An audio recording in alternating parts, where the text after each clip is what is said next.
Hello guys, welcome back to our amazing video. कैसे हो आप लोग? उम्मीद है कि आप सब अच्छे होंगे। ये स्टोरी है 2021 की।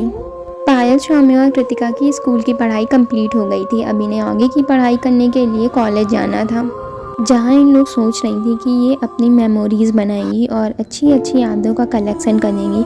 वहीं इन्हें नहीं पता था कि ये इनकी लाइफ के बहुत ही भयानक मोमेंट में से एक मोमेंट होने वाले हैं, जिसे ये अपनी लाइफ में कभी दोबारा याद भी नहीं करना चाहेंगी। क्योंकि तीनों ये चाइल्डहुड एक साथ बीते हुए होते हैं, तीनों ही चाइल्डहुड फ्रेंड होते हैं और तीनों के घर भी आसपास होते हैं। तो तीनों ने डिसाइड किया होता है कि ये आगे की कॉलेज की पढ़ाई करने के लिए भी एक ही कॉलेज में जाएंगे और तीनों ने एक ही कॉलेज का एग्ज़ाम डाला हुआ होता है और सौभाग्य से तीनों का उस कॉलेज में हो भी जाता है। इनके पेरेंट्स कॉलेज के पास ही एक हॉस्टल में इन्हें छोड़कर चले आते हैं। तीनों ने हॉस्टल में एक रूम लिया होता है और तीनों एक साथ उसी रूम में रहने वाले होते हैं। तीनों काफ़ी रिस्ट्रिक्टेड फैमिली से आती थी। जब इन्हें घर से दूर जाने का मौका मिलता है और हॉस्टल मिलता है जहाँ इन्हें कोई रोकने टोकने वाला नहीं था, कोई कुछ कहने वाला नहीं था, ना कोई बताने वाला था कि क्या खाओ, क्या पहनो, कैसे रहो, तो इन्हें तो मानो एक अपॉर्चुनिटी मिल गई थी अपनी लाइफ खुल के जीने के लिए।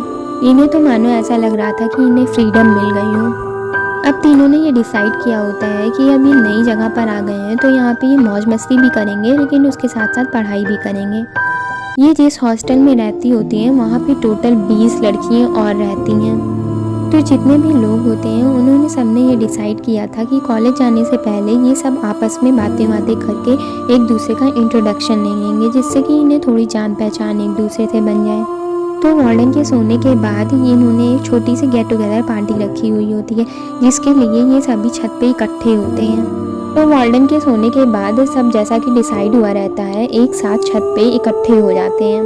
तो सब काफ़ी ज़्यादा तैयार होके आए रहते हैं, अपनी बेस्ट ड्रेसेस निकालते हैं, जिसे पहन के ये सारे लोग एक साथ छत पे इकट्ठे होते हैं, जहाँ सब अच्छी अच्छी ड्रेसेस पहन के आए होते हैं, काफ़ी ज़्यादा तैयार होके आए रहते हैं और एक दूसरे से बातें वगैरह कर रहे होते हैं। वहीं इनकी नज़र पड़ती है कि एक और लड़की होती है, जिसे देखकर ऐसा लग रहा था कि मानो वो 10 दिन से नहा ही ना हो। उसके बाल काफ़ी ज़्यादा मैसी हुए होते हैं और उसके कपड़े काफ़ी ज़्यादा गंदे होते हैं। जहाँ सब एक दूसरे से बात कर रहे थे वहीं वो एक कोने में चुपचाप सर नीचे करके बैठी हुई होती है। जब ये तीनों से देखते हैं तो इन्हें काफ़ी ज़्यादा अजीब लगता है, लेकिन फिर ये सोचते हैं कि छोड़ो हमें क्या, और अपना बातें करके वहाँ से चले जाते हैं। अब नेक्स्ट डे इनके कॉलेज का फर्स्ट डे होता है। ये सभी लोग काफ़ी ज़्यादा एक्साइटेड होते हैं अपने कॉलेज जाने के लिए। ये सब अपना रेडी वगैरह होते हैं और अपने कॉलेज के लिए निकल जाते हैं। ये लोग जब फर्स्ट डे अपने क्लास में पहुंचते हैं तो ये देखते हैं कि आधे लोगों को तो ये लोग जानते हैं क्योंकि हॉस्टल में मिल चुके हैं, लेकिन आधे लोगों को ये अभी नहीं जानते होते हैं, जो कि इनके लिए न्यू फेस होते हैं। अभी इन तीनों की नज़र फिर से एक लड़की पर पड़ती है जो कि किसी से बात नहीं कर रही थी और क्लास में सबसे पीछे वाली सीट पर जाके अकेले चुपचाप बैठी हुई थी। और ये लड़की वही थी जो कि इनको टेरेस पे मिली थी अपने हॉस्टल में।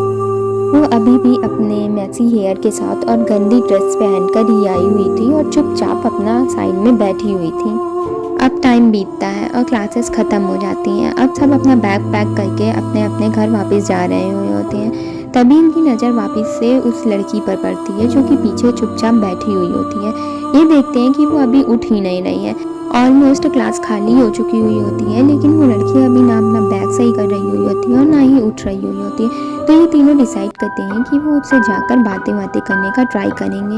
अब ये तीनों उसके पास पहुंचते हैं। जैसे ही बात करना स्टार्ट करते हैं वैसे ही उस लड़की को पता नहीं अचानक से क्या होता है कि वो खड़ी होती है और वहाँ से चली जाती है। इन तीनों को पहले तो काफ़ी ज़्यादा अजीब लगता है, फिर ये तीनों सोचते हैं कि छोड़ो, अगर उसे बात नहीं करनी तो कोई बात नहीं, और फिर ये अपना कैंपस विजिट करने के लिए चले जाते हैं। थोड़ी देर अपना कैंपस एक्सप्लोर करने के बाद ये वापस से अपने अपने हॉस्टल चले जाते हैं। थोड़ी देर बाद जब ये हॉस्टल पहुंचते हैं तो इन्हें पता लगता है बाकी की जो और सारी लड़कियां हैं हॉस्टल में वो किसी पार्टी में जा रही हैं। तो ये तीनों भी काफ़ी ज़्यादा एक्साइटेड हो जाते हैं क्योंकि नया नया कॉलेज होता है, नया नया दिन होता है और दोस्त भी नए नए होते हैं। तो ये तीनों भी रेडी वेडी होकर अपना पार्टी के लिए निकल जाते हैं। ये तीनों पार्टी में पहुँचे ही हुए होते हैं कि जो सौम्या होती है उसे काफ़ी ज़्यादा अजीब लगने लग जाता है, क्योंकि इसे ऐसे पार्टीज़ वगैरह शोर शराबा ज़्यादा पसंद नहीं होता है। उसे ऐसे पीसफुल वाली चीज़ें ज़्यादा पसंद होती हैं। तो वो और बाकी दोनों से भी कहती हैं कि चलो वापस से अपने हॉस्टल चलते हैं, तो वो दोनों मना कर देती हैं। जो कृतिका और पायल होती हैं वो बोलती हैं कि हमें तो पार्टीज़ करनी है, अगर तुझे जाना है तो तू घर वापस चली जा। क्योंकि उन दोनों को काफ़ी ज़्यादा मज़ा आ रहा होता है। तो फिर सौम्या डिसाइड करती है कि वो अकेले ही हॉस्टल वापस चली जाएगी। अब जैसे ही वो हॉस्टल पहुंचती है और सीढ़ी से अपने रूम में जा ही रही हुई होती है, तभी उसकी नज़र पड़ती है कि कोई सीढ़ी पर बैठा हुआ है। जब वो उसे देखती है तो उसे वही लड़की नज़र आती है जो उसे कॉलेज में और टेरेस पर मिली हुई थी।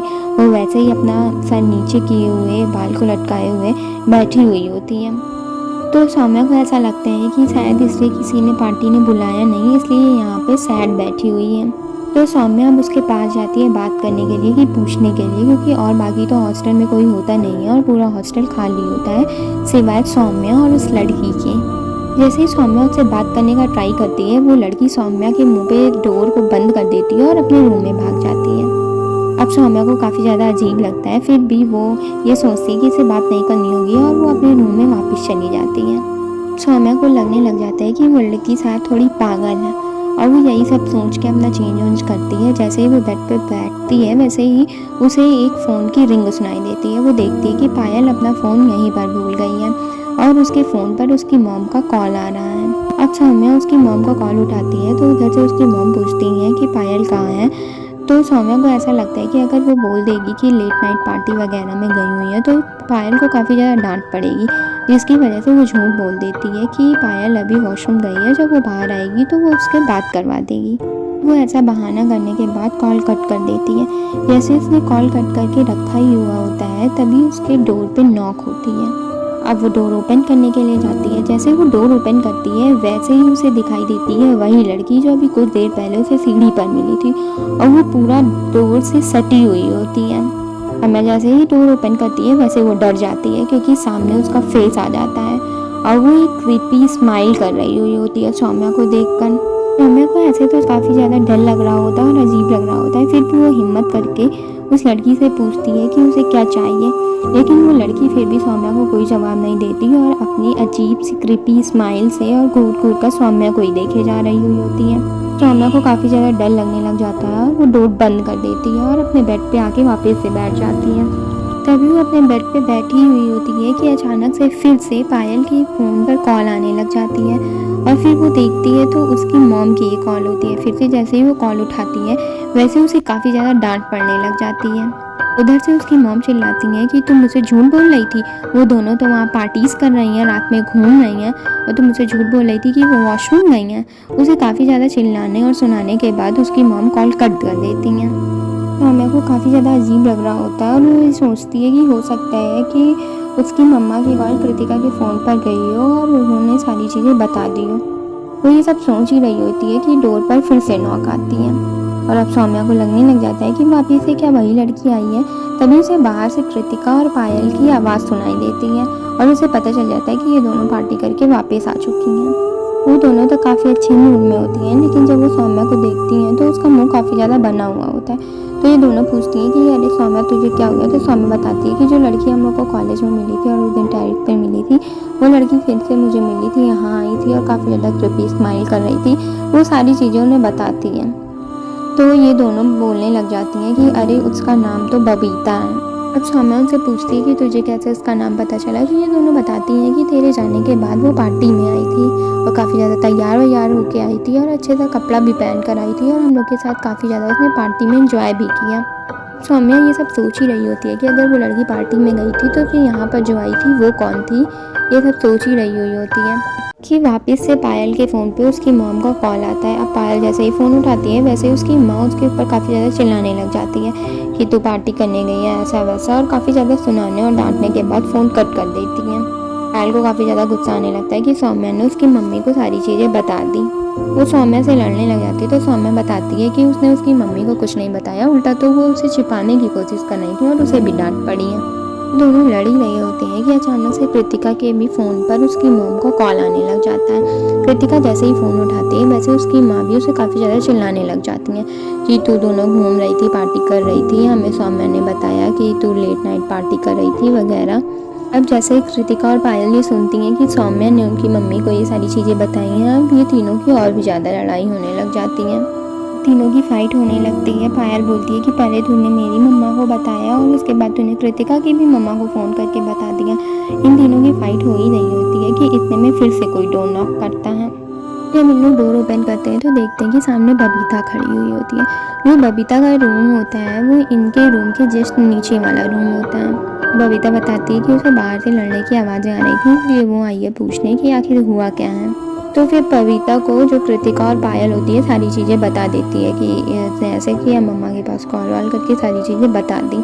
जो बबीता होती है वो कहती है कि मुझे लगता है कि जो सौम्या है वो तुम दोनों से जलती है, क्योंकि खुद तो उसे पार्टी पसंद नहीं है, तो वो सोचती है कि तुम लोग भी पार्टी में मत जाओ, एंजॉय मत करो। तो सौम्या को काफ़ी ज़्यादा अजीब लगता है कि हम लोग के बीच में ये बोलने वाली कौन होती है जो अभी कुछ ही देर पहले मिली है। जो कृतिका और पायल होती हैं वो इससे पता नहीं कैसे इन्फ्लुएंस हो जाती हैं।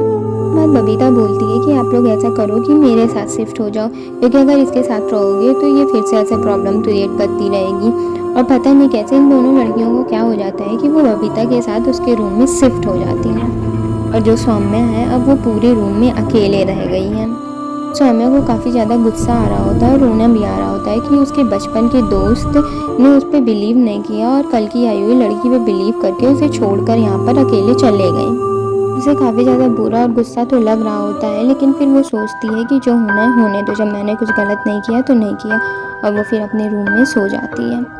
ऐसे ही दिन बीतते जाते हैं और अब पता नहीं क्या होता है कि जो पायल और कृतिका थी जो कि ब्राह्मण फैमिली से बिलोंग करती थी, वो अब अचानक से मीट, चिकन, मांस ये सब खाने लग गई हैं। नहीं अब वो ड्रिंक वगैरह भी करने लग गई हैं। सौम्या को ये सारी चीज़ का पता लगता है तो उसे अजीब इसलिए लग रहा होता है क्योंकि पहले ये तीनों अगर इन सब जगह से गुजरती भी थी तो उसकी स्मेल से ही इन्हें उल्टी आने लग जाती थी, और अब ये दोनों सारी चीज़ें खाने लग गई हैं। इतना ही नहीं, इसके साथ साथ अब ये लोग रोज़ नए नए लड़कों से मिलने लग गई हैं, रोज़ लेट नाइट पार्टी करने लग गई हैं, जिससे सौम्या को साफ साफ दिख रहा था कि ये गलत संगति में पड़ गई हैं। सौम्या को ये साफ साफ दिख रहा था कि इनके जो फ्रेंड है वो काफ़ी ज़्यादा गलत संगति में पड़ गए हैं और इनका फ्यूचर अब काफ़ी ज़्यादा ख़राब होने वाला है। इसके साथ ही इनके जो नंबर थे जो पहले अच्छे आते थे अब धीरे धीरे गिरने लग गए हैं। ये दोनों अपने पेरेंट्स से भी झूठ बोल देती थी ताकि उनके पेरेंट्स कुछ बोल ना पाए कि इनके नंबर अच्छे आ रहे हैं, इनकी पढ़ाई काफ़ी ज़्यादा अच्छी लग रही है, लेकिन जो सच्चाई थी वो सौम्या को ही पता थी। अभी तक तो चीज़ें थोड़ी ठीक भी थी, लेकिन अब इसके साथ साथ इनकी हेल्थ पे भी बात आने लग गई। जो पायल की तबीयत थी वो हमेशा ख़राब रहने लग गई थी। उसे देखकर ऐसा लगता था मानो उसके शरीर से खून की एक बूंद तक निकाल दी गई हो, और वो हमेशा बेड पर ही पड़ी रहती थी। और इसी के साथ साथ जो कृतिका थी वो अचानक से डिप्रेशन में चली गई थी, यानी उसको कुछ होता नहीं था, अचानक रोने लग जाती थी, अचानक मारने लग जाती थी। इन दोनों ने सबसे मिलना बंद कर दिया होता है, वो एक रूम में अपने आप को बंद किए हुई होती हैं। ऐसा नहीं था कि सौम्या ने उन्हें रोकने की कोशिश नहीं की थी, उनसे बात करने की कोशिश नहीं की थी, लेकिन जो बबीता थी वो बीच में आ जाती थी और उसे कभी मिलने नहीं देती थी, ना उससे बात करने देती थी। ऐसे 6 महीने बीत जाते हैं। अब कुछ दिन के लिए इनकी छुट्टियाँ हो जाती हैं, सारे स्टूडेंट अपने अपने घर चले जाते हैं, लेकिन जो कृतिका और पायल होती हैं वो अपने घर पे झूठ बोल देती हैं कि उनके एक्स्ट्रा क्लासेस चल रही हैं और वो घर नहीं आ सकती हैं। और जो सौम्या होती है वो भी ये डिसाइड करती है कि वो अपने घर चली जाएगी। तो इन तीनों के घर जो थे वो आपस में जुड़े हुए थे। जो सौम्या अपने घर जाती है तो उसके पेरेंट्स के साथ साथ जो कृतिका और पायल के पेरेंट्स होते हैं वो भी उससे मिलने आते हैं, उसका हालचाल वगैरह पूछते हैं और पूछते हैं कि उनकी बेटियां कैसी हैं। इनके पेरेंट्स को लग रहा होता है कि इन लोग काफ़ी ज़्यादा अच्छे से पढ़ाई कर रही हैं, उन पर प्राउड फील कर रहे होते हैं कि इनका कैरियर बनेगा, आगे इनका फ्यूचर बनेगा, और काफ़ी ज़्यादा खुश होते हैं। लेकिन जो सच्चाई होती है वो सिर्फ और सौम्या को ही पता होती है। तो सौम्या को काफ़ी ज़्यादा बुरा लग रहा होता है कि यार ये तो एक टाइप का धोखा देना ही हुआ, कि इनके पेरेंट्स को कुछ और ही लग रहा है, वो काफ़ी ज़्यादा प्राउड है और वो असल में कुछ और ही रहा है। सौम्या ने तो पहले डिसाइड किया था कि वो कुछ नहीं बताएगी, लेकिन जब वो ये सारी चीज़ें देखती है तो वो ये डिसाइड करती है कि वो सारी चीज़ें उनके पेरेंट्स को बता देगी, और उसका सिर्फ यही एक इंटेंशन रहता है कि अगर वो उनके पेरेंट्स को बताएगी तो खाली उनके पेरेंट्स ही ऐसे हैं जो उन्हें रोक सकते हैं, नहीं तो उनका फ्यूचर काफ़ी ज़्यादा बर्बाद होने वाला है। बताती है कैसे उन लोग चिकन खाने लगे हैं, दारू पीने लगे हैं, लड़कों के साथ पार्टी करने लगे हैं, लेट नाइट में पार्टी कर, और कैसे फेल होने लग गए हैं और कैसे उनकी हेल्थ ख़राब होने लग गई है। सारी चीज़ें सुनने के बाद उनके पेरेंट्स काफ़ी ज़्यादा गुस्सा हो जाते हैं कि अगर उन्हें ऐसा था कि कोई एक गलत रास्ते पर भी जाएगा तो तीनों लोग साथ हैं तो कोई ना कोई उसे सही रास्ते पे ले आएगा। लेकिन सौम्या ने ऐसा कुछ किया नहीं और उन्हें अब बता रही है, वो भी 6 महीने बाद। सौम्या बताती है कि कैसे एक लड़की बबीता है जिसके चलते वो कुछ कर नहीं पाई। उनके पेरेंट्स वार्डन को कॉल करते हैं। वो कहते हैं कि हमारी लड़कियों को बबीता के कमरे से हटा के वापस से सौम्या के रूम में शिफ्ट कराया जाए। तो फिर वार्डन काफ़ी ज़्यादा शॉक हो जाती है। वो कहती है कि कौन, बबीता? तो उनके पेरेंट्स बताते हैं कि कैसे रूम नंबर 203 में जो बबीता रहती है उसके साथ उसकी सारी लड़कियाँ शिफ्ट हो गई हैं। तो वार्डन काफ़ी ज़्यादा हैरान होती है। वो बोलती है कि आप किस बबीता की बात कर रहे हैं, यहाँ पर कोई बबीता रहती ही नहीं है। इनफैक्ट 203 रूम नंबर में तो सिर्फ पायल और कृतिका रहती हैं।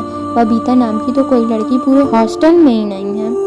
उनके पेरेंट्स काफ़ी ज़्यादा हैरान हो जाते हैं। वो बताते हैं कि कैसे उनकी दोनों लड़कियां 6 महीने से एक लड़की के साथ हैं जिसका नाम बबीता है। और तो सौम्या भी काफ़ी बार बताने की कोशिश करती है। वो वार्डन को समझाती है कि अरे वही लड़की जिसके बाल हमेशा खुले रहते हैं और उलझे हुए से रहते हैं, हमेशा गंदे कपड़ों में मिलती है, ऐसे वैसे एक्सप्लेन करने की काफ़ी ज़्यादा कोशिश करती है। लेकिन वार्डन बोलती है कि यहाँ पर बबीता नाम की कोई ऐसी लड़की है ही नहीं। तो उनके पेरेंट्स में एक बात स्ट्राइक करती है कि कैसे वार्डन कह रही है कि कोई ऐसी लड़की है ही नहीं, और कैसे सौम्या बता रही है कि एक ऐसी लड़की है। अगर कोई ऐसा पर्सन सच में नहीं है तो इसका मतलब कि किसी भूत प्रेत की बात हो रही है, यानी असल में उनकी बेटियां किसी इंसान के साथ नहीं, किसी भूत के साथ, किसी डायन के साथ रह रही हैं। उसके पेरेंट्स फ़ोन कट करते ही तुरंत ही उनके हॉस्टल के लिए निकल जाते हैं। और वार्डन भी जब फ़ोन रखती है तो उसे भी काफ़ी ज़्यादा अजीब लग रहा होता है कि पूरा हॉस्टल खाली है और ओनली 2 लड़की हैं जो कि एक कमरे में बंद है, वो भी एक ऐसी लड़की के साथ जो रियल दुनिया में एग्जिस्ट ही नहीं करती है। अब उनके पेरेंट्स हॉस्टल पहुंच जाते हैं और उसी के साथ साथ वार्डन भी हॉस्टल पहुंच जाती है और उसके साथ सौम्या भी हॉस्टल आई हुई होती है।